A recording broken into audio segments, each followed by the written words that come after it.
ওই বেটার গুরুদেবের জন্য আমার সব শেষ। হ্যাঁ, সেই ছোট্ট থেকে গুরুদেবের কাছে এসেছি মাসি, বড় আশা ছিল গুরুদেবের কাছে যাব, কিছু শিখবো, আর মাঝে মাঝে একটা বিয়ে করব। এই বেটা গুরুদেব আমাকে শেষ করে দিল। সকাল থেকে শুধু এই নদী আর ওই নদী, ওই নদী আর ওই নদীতে নিয়ে যায়। হ্যাঁ, একেবারে জান প্রাণ আমার ফালা ফালা হয়ে গেছে। হ্যাঁ হ্যাঁ, ও পুচকি রে, আর পুচকি, তুই আমার গুরুদেবকে দেখেছিস? গুরুদেবকে হ্যাঁ দেখিসনি? তুই দেখবি কেমন করে? তুই তো ভালো করে বিয়ে করবি। আমার জীবনে আর বুঝি আর কোনোদিন বিয়ে থা হবে না রে বাবা।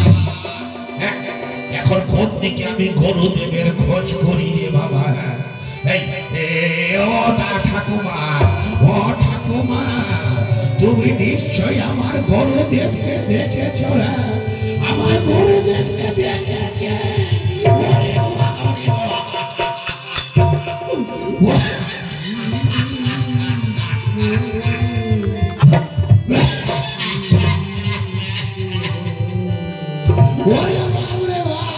পিছে পিছে আমার গুরুদেবকে দেখেনি, তাও বলছে আমার গুরুদেবকে দেখেছে রে বাবা।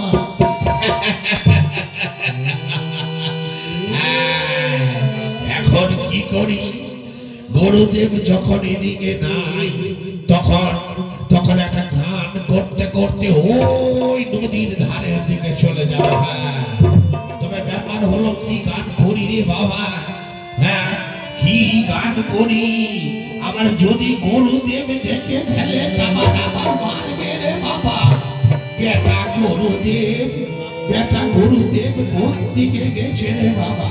হ্যাঁ, ছোলাটা আমার কই? ছোলাটা নিয়ে নিস। হ্যাঁ, ছোলাটা বেটার ছোলা এদিকে পড়ে গেছিস। মশাই হব।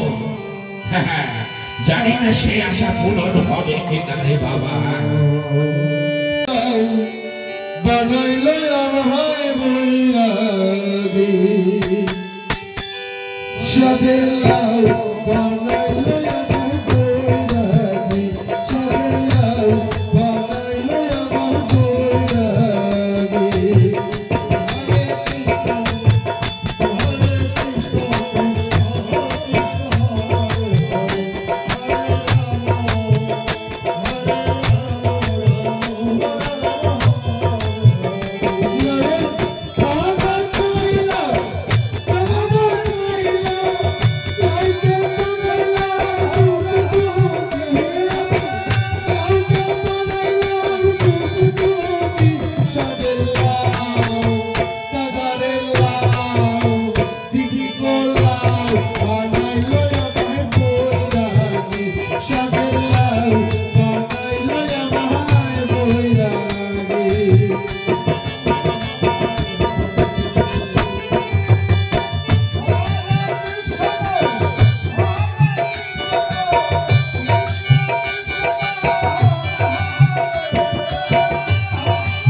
তো এতদূর চলে এলাম, তবুও আমার সেই গরুদেবের সন্ধান পেলাম না।